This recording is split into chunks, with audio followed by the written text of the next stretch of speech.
Assalamualaikum warahmatullahi wabarakatuh. Perkenalkan, nama saya Nur Ain Syafira dengan NIM 222521298 dari kelas C.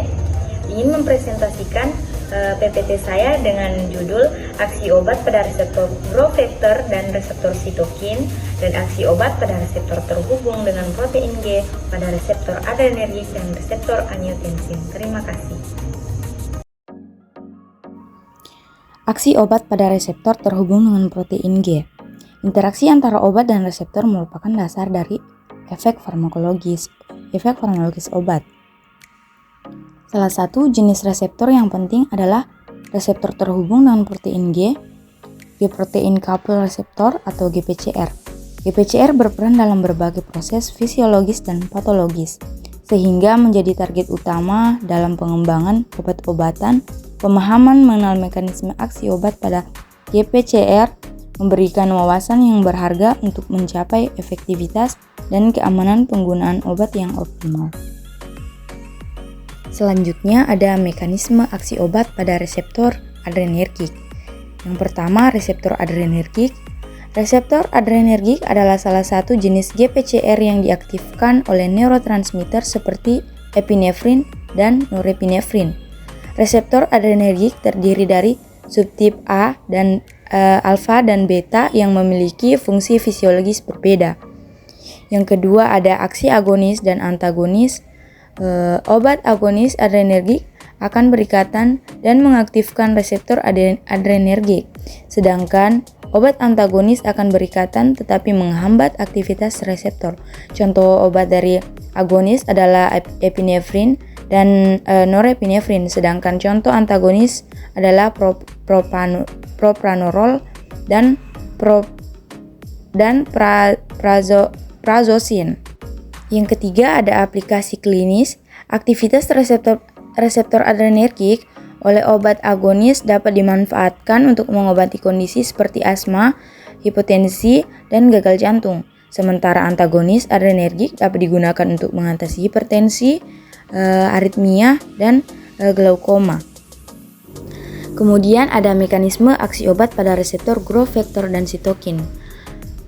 Reseptor growth factor umumnya merupakan reseptor tirosin kinase yang teraktivasi oleh pengikatan ligan seperti insulin like growth factor IGF dan epidermal growth factor IGF. Aktivasi ini memicu cascading sinyal intraseluler yang mengatur berbagai proses seluler. Kemudian ada reseptor sitokin. Reseptor sitokin di sini termasuk GPCR yang berperan dalam respon imun dan inflamasi. Contohnya adalah reseptor untuk interleukin 6, IL-6, dan interferon gamma, IVN gamma yang mengaktifkan jalur sinyal transduksi JAK-STAT. Selanjutnya di sini ada contoh obat yang bekerja pada reseptor GPCR. Yang pertama itu ada antagonis reseptor muscarinik. Obat-obat antikolinergik seperti atropin dan tiotropium berikatan dengan reseptor muscarinik kolinergik. M reseptor yang merupakan salah satu jenis GPCR. Mereka digunakan untuk mengobati kondisi seperti penyakit paru obstruktif kronik.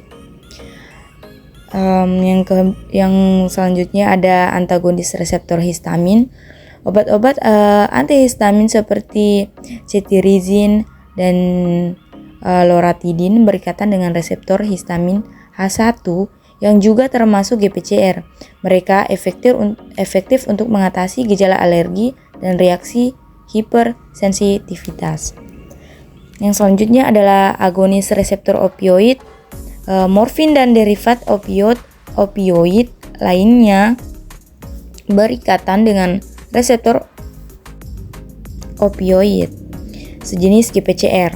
Aktivitas reseptor ini menyebabkan analgesia atau hilangnya rasa sakit, serta efek samping depresi pernapasan dan konstipasi.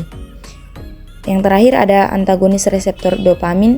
Obat-obat antipsikotik seperti haloperidol dan risperidon berikatan dengan reseptor dopamin D2 yang juga merupakan GPCR. Mereka digunakan untuk mengatasi gejala psikosis dan skizofrenia dan gangguan bipolar. Di sini ada peran GPCR dalam pengobatan. Peran GPCR dalam pengobatan, yang pertama ada target utama obat. GPCR menjadi target obat yang sangat penting karena terlihat dalam regulasi berbagai proses fisiologis dan patologis. Kemudian dalam penelitian intensif, pemahaman mengenai struktur dan fungsi GPCR telah mendorong pengembangan obat-obatan baru yang telah selektif dan efektif. Yang kemudian ada aplikasi klinis luas. Obat-obat yang bekerja pada GPCR digunakan untuk mengobati berbagai kondisi termasuk kardiovaskular, saraf pusat, dan imun. Kemudian ada potensi masa depan. Kemajuan dalam bidang biologi molekuler dan bioinformatika membuka peluang besar untuk penemuan obat-obat baru yang menargetkan GPCR. Tantangan dalam pengembangan obat yang bekerja pada GPCR. Yang pertama ada kompleksitas sistem. GPCR terlibat dalam berbagai jalur sinyal yang kompleks dan saling terikat, sehingga sulit untuk mengembangkan obat yang bekerja secara spesifik dan selektif. Yang kedua ada diversitas struktural. Terdapat banyak subtype GPCR dengan struktur dan fungsi yang berbeda-beda sehingga menantang untuk menemukan ligan yang dapat berikatan secara selektif. Yang ketiga, ada keterbatasan uji klinis. Efek obat pada GPCR dapat bervariasi antara individu sehingga diperlukan uji klinis yang lebih komprehensif untuk memastikan keamanan dan efikasi obat. Di sini dapat disimpulkan pada inti pembahasan, GPCR merupakan target penting dalam pengembangan obat-obatan karena terlibat dalam berbagai proses fisiologis dan patologis. Kemudian mekanisme aksi obatnya, obat dapat berikatan dengan GPCR sebagai agonis atau antagonis sehingga memicu atau menghambat aktivitas reseptor. Kemudian aplikasi klinis, obat-obat yang bekerja pada GPCR digunakan untuk mengobati berbagai kondisi seperti kardiovaskular, saraf pusat, dan imun. Kemudian ada tantangan. Tantangannya pengembangan obat baru yang menargetkan GPCR masih menghadapi tantangan terkait kompleksitas sistem, diversitas struktural, dan keterbatasan uji klinis. Yang terakhir, ada interaksi obat dengan reseptor angiotensin. Reseptor angiotensin adalah GPCR yang diaktifkan oleh hormon angiotensin 2. Aktivasi reseptor ini memicu berbagai efek fisiologis, terutama terkait dengan regulasi tekanan darah dan homeostatis cairan dalam tubuh. Kemudian ada obat penghambat angiotensin. Obat-obat seperti angiotensin converting enzyme atau ACE, inhibitor dan antagonis reseptor angiotensin 2 bekerja dengan menghambat sistem renin, angiotensin, aldosteron. Hal ini dapat menurunkan tekanan darah dan mengurangi beban kerja jantung.